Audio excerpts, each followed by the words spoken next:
এখানে Putu yellow yellow ডাটি ফেলো, তাই তো?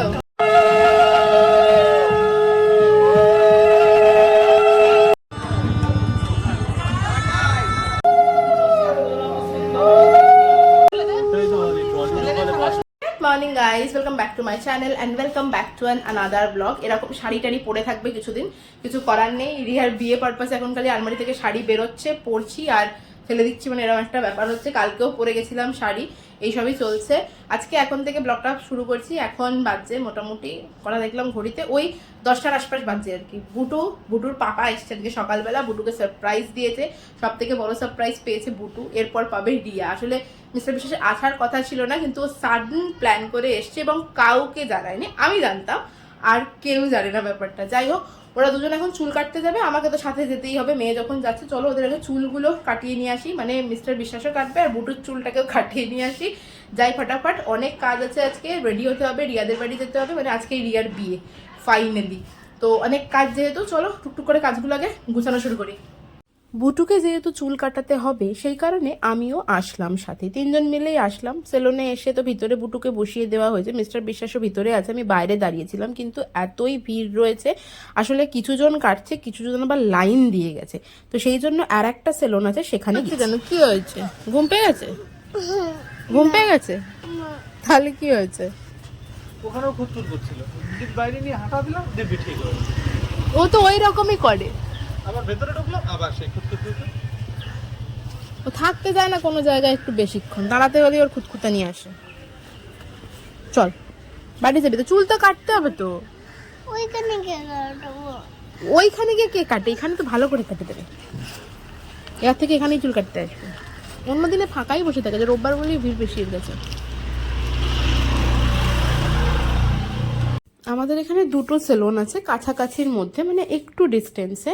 তো আর একটা সেলুনেও মিস্টার বিশ্বাসকে পাঠিয়ে দিয়েছিলাম, ওকে বললাম যাও গিয়ে দেখো ওখানে ফাঁকা আছে কিনা। বুটু থাকতে চাইছিল না বলে আমি বুটুকে নিয়ে বাড়ি চলে এসেছিলাম।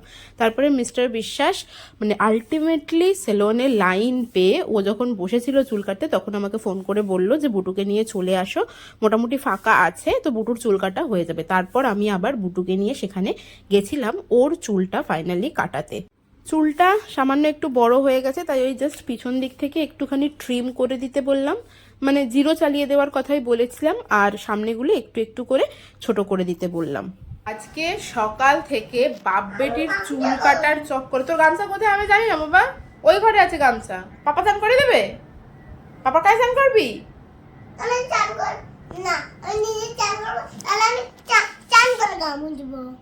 নিজে চান করবি? একা একা চান করবি? যা। ওদের দুজনের চুল কাটার চক্করে এখন প্রায় 11:30 বেশি বাজে, রিয়াদের বাড়ি এখনো যেতে পারিনি।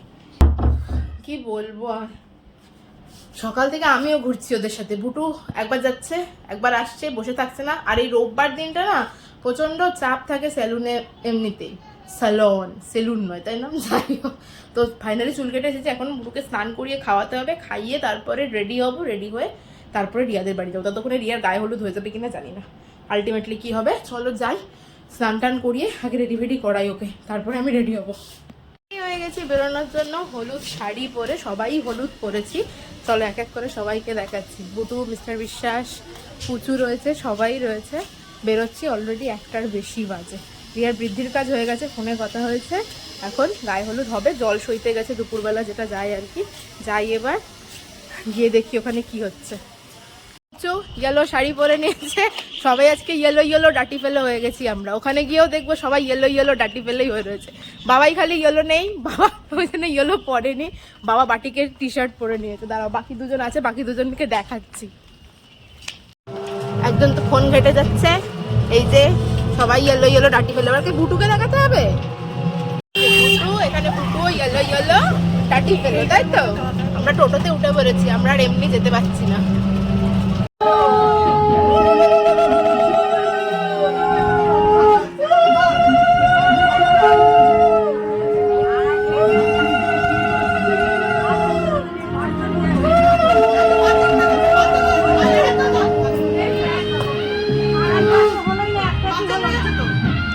এসে দেখলাম রিয়ার গায়ে হলুদ পর্ব মোটামুটি শুরু হয়েছে। মানে আমি যখন রিয়াদের বাড়ি ঢুকেছি, তখন রিয়া গায়ে হলুদের শাড়িটা পরছিল বৃদ্ধির কাজ শেষ করে।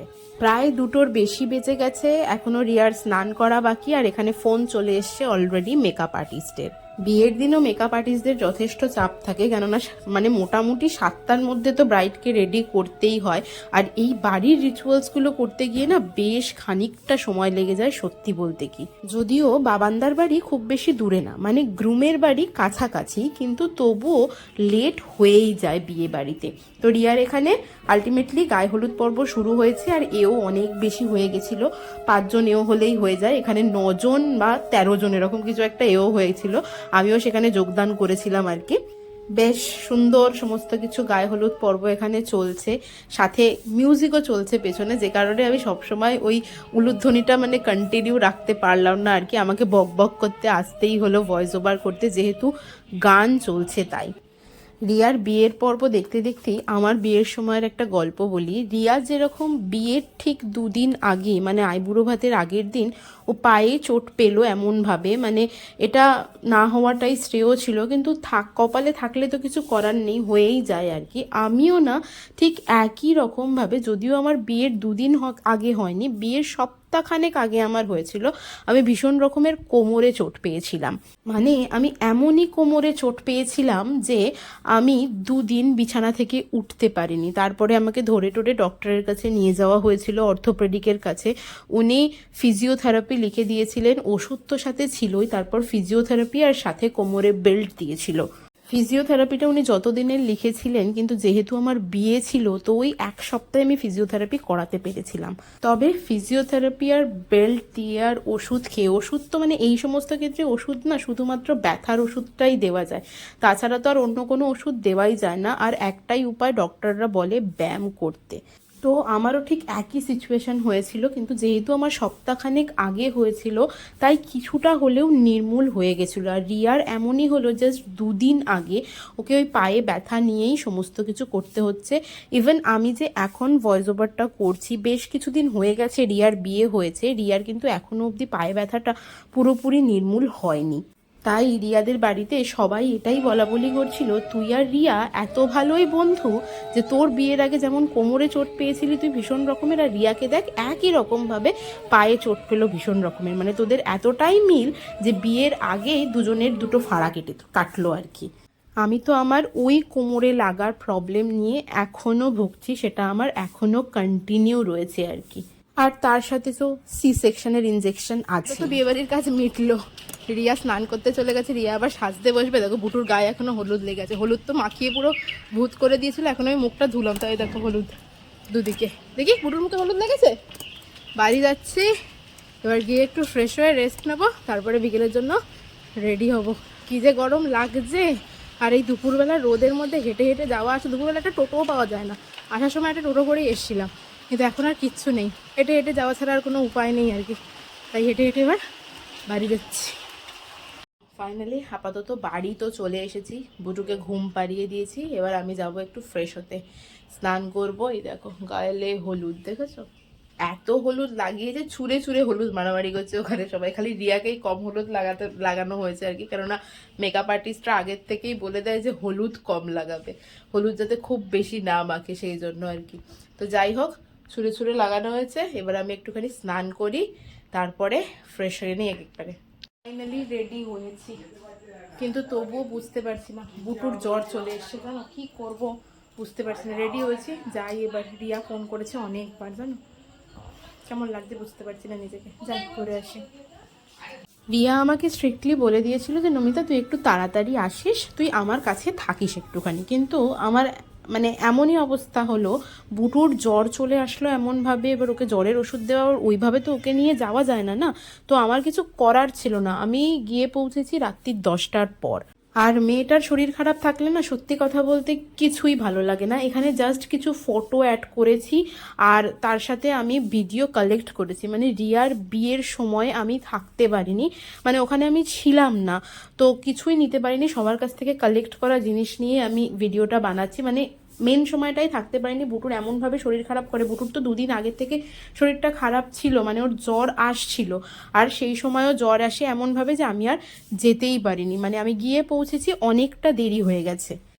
নাও রিয়ার ফাইনাল কাজটা কমপ্লিট, মানে সিঁদুরদান পর্বটাও কমপ্লিট। কিন্তু এখানে ব্রাহ্মণরা এটাই বলা গাওয়া করেছিল, মানে সিঁদুরদানের সময় না, মানে ওই হয় না, মানে ওরা তো কিছু একটা মন্ত্র পড়ে, মন্ত্র পড়াটা কমপ্লিট হলে তারপরে সিঁদুরদানটা করতে বলে আর কি। কিন্তু বাবান্দা এক্সাইটমেন্টের জোটে আগেই সিঁদুরটা পরিয়ে দিয়েছিল ওখানে, সেই নিয়েই ডিসকাশন চলছিল এবং তার সাথে কথাবার্তা চলছিল যে দাদার প্রচন্ড তাড়া। আমি এই গল্পটা রিয়ার মুখে পরে শুনেছি আর কি, ভিডিও ক্লিপটা পাওয়ার পর এখানে সেটাও বলে দিলাম। তোমার গরম লেগেছে, এত গরম লাগছে, আর সেজে আরো বেশি গরম লেগে গেছে, এত বেশি সেজেছি, গলার হাতটা পরে মনে হচ্ছে কি বলতো, গলা চিপে যাচ্ছে মনে হচ্ছে। আমরা এখন গঙ্গার পাড়ে হাওয়া খেতে যাচ্ছি, একটু গঙ্গার পাড়ে হাওয়া খেয়ে আসি। ওখানে এত লোকের ভিড় যে ওখানে আরো বেশি গরম লাগছে আর কি, তাই যাচ্ছি একটু গঙ্গার পাড়ে হাওয়া খেতে। যে ইনভিটেশন হলটা ভাড়া নেওয়া হয়েছিল, মানে সানাই ভবন, আমারও বিয়ে ওখানেই হয়েছিল, আর ওর পাশেই একদম গঙ্গার ধার রয়েছে। তো এতটাই গরম ছিল সেদিন, মানে মানে কি বলবো, ধারণার বাইরে এত বেশি গরম ছিল, প্রচণ্ড গরম ছিল রিয়ার বিয়ের দিনকে। তো আমরা ওখানে কিছুক্ষণ ছিলাম, কিন্তু থাকার পর তারপরে একটু গঙ্গার ধারে চলে গেছিলাম, মানে বুটুর জ্বরটা কমেছে, কমার পর তারপরে আমরা বিয়েবাড়িতে গেছি। আর ওখানে গিয়েও এতটা গরম ছিল, গঙ্গার ধারের দিকে গেছিলাম, গঙ্গার ধারের দিকে গিয়ে বেশ কিছুক্ষণ বসেছিলাম। মিস্টার বিশ্বাসের পাঞ্জাবির পিছন দিকটা দেখলে বুঝতে পারবে, ও ঘেমে গেছে পুরো একদম। তারপরে ফাইনালি খাবার জায়গায় আসলাম, একটুখানি রাতই হয়ে গেছে, গেছি তো 10টার সময়, তো রাত হয়ে যাওয়াটা খুব স্বাভাবিক ব্যাপার। বুটুকে নিয়েই বসলাম খেতে। বুটুর এখন জ্বরটা যেহেতু নেমে গেছে, তো এখনও ঠিকঠাকই আছে, ওর এমনিতেও এটাই হয়, যখন জ্বর আসে তখন একেবারে ঝিমিয়ে পড়ে। মর্নিং গাইজ, কালকে তো ব্লগটা আমি পুরোপুরি কন্টিনিউ করতে পারিনি, ব্লগটা ছেড়েই দিয়েছিলাম আর কি। বেশ খানিকটা রাত্রির হয়ে গেছিলো যখন খেতে বসেছিলাম। তো খাওয়া দাওয়ার পর কি হয়েছে, খাওয়া দাওয়ার পর বুটুর ঘুম চলে এসছে, 12টার বেশি বেজে গেছিলো। তো বাড়ি চলে আসাটাই খুব স্বাভাবিক ব্যাপার। তারপর বুটুর শরীরটাও খুব একটা ভালো নেই, ওর একটু মনে হচ্ছে পেট গরম হয়েছে, এবং পেট গরম থেকে একটু প্রবলেম হচ্ছে আর কি, জ্বর আসছে মনে হচ্ছে, পেটের থেকেই সমস্যাটা হচ্ছে। তো সেই কারণে আমি বাড়ি চলে এসেছিলাম। আর ইন দ্য মেন টাইম, মানে যে টাইমে আমরা খেতে বসেছিলাম, বাড়ি এসেছি, ওই টাইমটাতেই রিয়ার আর কি বিয়েতে বসেছিল ও আর কি। তো সেই টাইমটা আমি একেবারেই ওখানে থাকতে পারিনি গো। তো কি হয়েছে, কিছু ফটো কালেক্ট করে নেবো, ভিডিও সব কিছুই পেয়ে যাবো, সেগুলো আমি এর সাথে অ্যাটাচ করে দেবো, ঠিক কথা। কিন্তু আমি নিজে রিয়ার বিয়েটা দেখতে পারলাম না, কিছু করার নেই, কি করব, মেয়ের শরীর খারাপ লাগলে ঘুম পাড়াতে হবে, এই সমস্ত করতে গিয়ে আর সব কিছুতে প্রেজেন্ট থাকা পসিবল হয় না আর কি। আসল জিনিসটাতেই প্রেজেন্ট থাকতে পারলাম না। আর কালকে এত প্রচণ্ড গরম ছিল, মানে কি বলবো। যাই হোক, এখন সকাল সকাল উঠে আমি রেডি হয়ে গেছি, সকালবেলা বুটু এখন অবধি ঘুমাচ্ছে, তো যাবো, গিয়ে একটু রিয়ার সাথে দেখা করে আসবো। আমি জানি না বেলায় যেতে পারবো কি না, যদি যেতে পারি তাহলে বেলাতে অবশ্যই একটা টাইম চলে যাব সময় করে। এখন যাবো, গিয়ে ওর সাথে দেখা করে আসবো। যাই এখন ঘুরে আসি, ওর সাথে দেখা করে আসি। রিয়াদের বাড়ি আসলাম, আমি বেশ সকালে এসেছি, এসে দেখছি ব্রাইড গ্রুম সবাই ঘুমাচ্ছে, খালি জেঠিমা উঠে পড়েছে, মানে রিয়ার মা।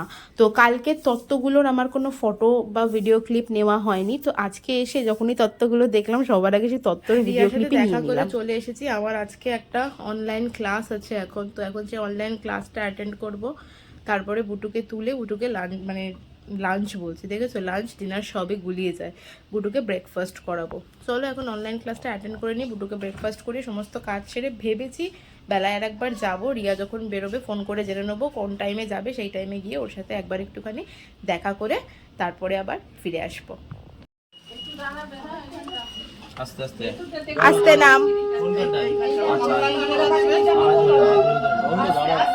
আস্তে নাম, আস্তে। আমি আগে যাবো, ব্যাস এইখানটাতেই দাঁড়াও।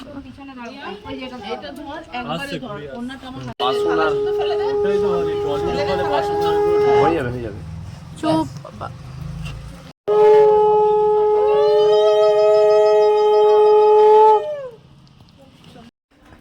রিয়া চলে গেল শ্বশুর বাড়ি, আমি চললাম এবার আমার বাড়ি। বুটুকে রেখে এসেছি, বুটুর আবার শরীরটাও তো ভালো নেই, দেখি গিয়ে কি করছে। বাড়ি থেকে বাড়ি চলে আসলাম, বুটুকে স্নান করিয়ে দিয়ে গেছিলাম, এবার আমি স্নান করে ফ্রেশ হবো, ওনার পাপার সাথে বক বক করছে, তারপরে লাঞ্চ করবো, আর বুটুকেও লাঞ্চ করাবো। চলো, ব্লগটা কাল থেকে চলছে আজ পর্যন্ত, আজকে ব্লগটা এখানেই শেষ করছি, তোমাদের সাথে দেখা হচ্ছে আবার নেক্সট ব্লগে। ততক্ষণ পর্যন্ত সবাই খুব হ্যাপি থেকো, খুব পজিটিভ থেকো, আর ব্লগটা ভালো লাগলে do like, share and subscribe. Tata.